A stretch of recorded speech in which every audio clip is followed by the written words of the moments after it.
Halo, assalamualaikum warahmatullahi wabarakatuh. Jumpa lagi di Alveda Channel.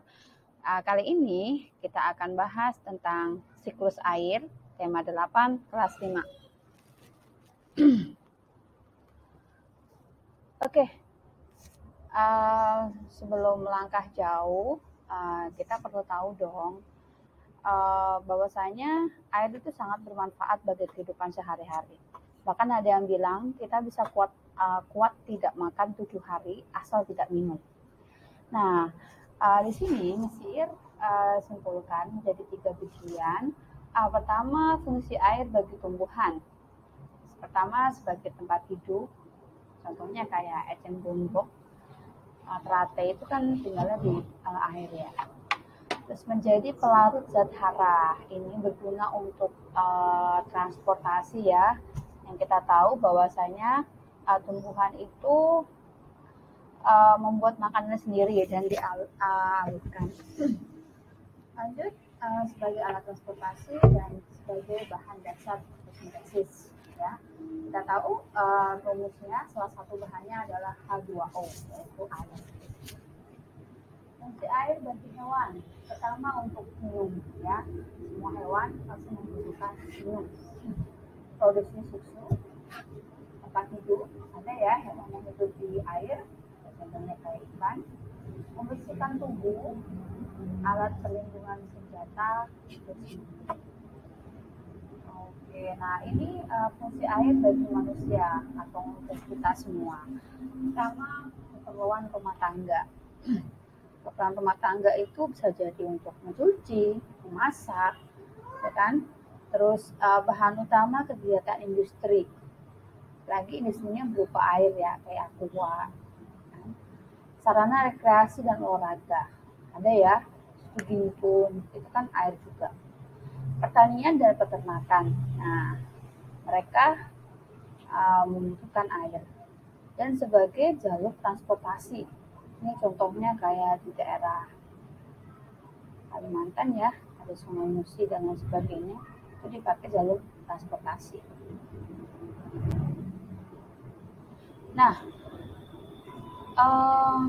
bahwasanya meskipun air dipakai setiap hari, air itu tidak ada habisnya, selalu ada dan selalu ada. Mungkin kalau musim kering itu hanya beberapa bulan, tapi di tempat lain masih ada.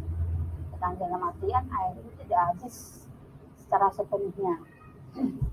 Nah, karena apa? Karena air mengalami siklus. Apa sih yang dimaksud dengan siklus? Siklus air merupakan perputaran air secara terus-menerus dari bumi ke atmosfer lalu kembali ke bumi ya. Jadi dari bawah ke atas ke bawah begitu saja. Nah, ada beberapa tahapan untuk siklus air. Perhatikan gambarnya. Ini ada tanah, sungai, air laut, ada transpirasi, evaporasi, ada awan, sinar matahari, kondensasi, precipitation. Ya. Di sini merupakan tahapan-tahapan siklus air. Untuk detailnya akan berdalam. Jadi awalnya sinar matahari menyinari bumi, lalu di sini ada air laut ya, air laut mengalami penguapan, air laut, air sungai, mengalami penguapan naik ke atas, dibantu dengan tumbuhan atau transpirasi naik ke atas. Nah, ketika air ini naik ke atas lalu berkumpul menjadi titik-titik awan, itu namanya kondensasi. Nah, setelah itu terjadilah titik-titik hujan, namanya presipitasi. Nah, dari sini nanti turun ke tanah atau mungkin bisa langsung masuk ke air. Nah, untuk detailnya perhatikan slide berikutnya. Tahapan yang pertama adalah evaporasi. Evaporasi merupakan proses di mana air yang ada di laut, rawa, sungai, dan lainnya menguap karena adanya pemanasan dari sinar matahari.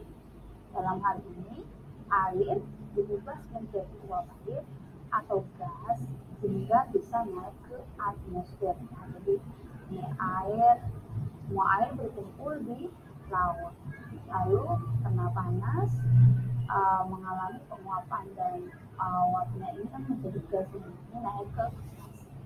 Nah, biasanya evaporasi ini dipengaruhi oleh faktor suhu air, suhu udara, kelembapan tanah, kecepatan angin, tekanan udara, dan sinar matahari. Nah, berikutnya ada namanya transpirasi. Ini sama halnya penguapan ya, tapi ini terjadi pada tumbuhan. Nah, jadi kita tahu bahwa akar ini, mineral air yang di dalam akar ini atau di bawah tanah ini ada namanya air resapan. Nah, kan air resapan ini naik ke atas atau menguap, kan karena dari tumbuhan namanya transpirasi.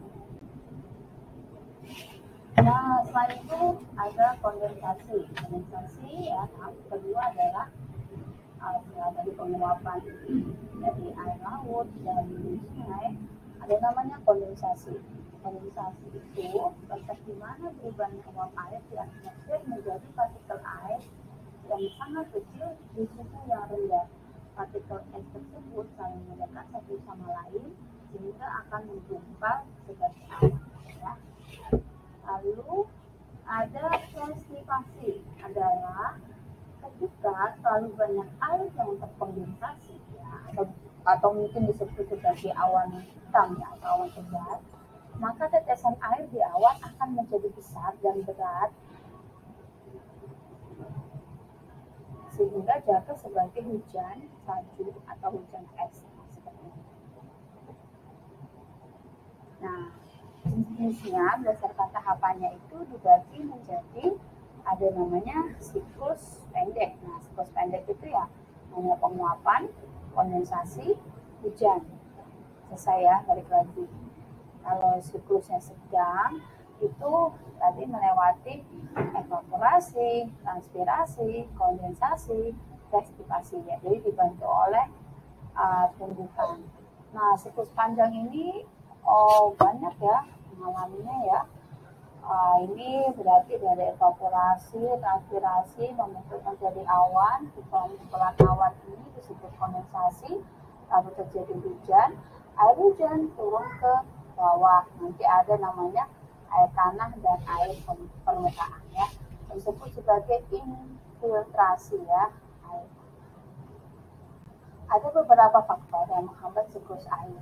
Yang pertama adalah penebangan pohon. Kita tahu bahwa pohon itu mampu menyerap air ya. Jadi ketika pohonnya ditebang itu akan menghambat siklus air. Ada juga air, masyarakat, dan ekologi. Kita sebagai faktor penghambat siklus air. Lalu ada air dan perubahan iklim. Dan berikutnya adalah efek rumah kaca ya. Efek rumah kaca itu berarti kan panas ya. Nah itu sehingga bisa menghambat terjadinya siklus air. Oke, bisa dipahami. Sampai jumpa di video berikutnya. Assalamualaikum warahmatullahi wabarakatuh.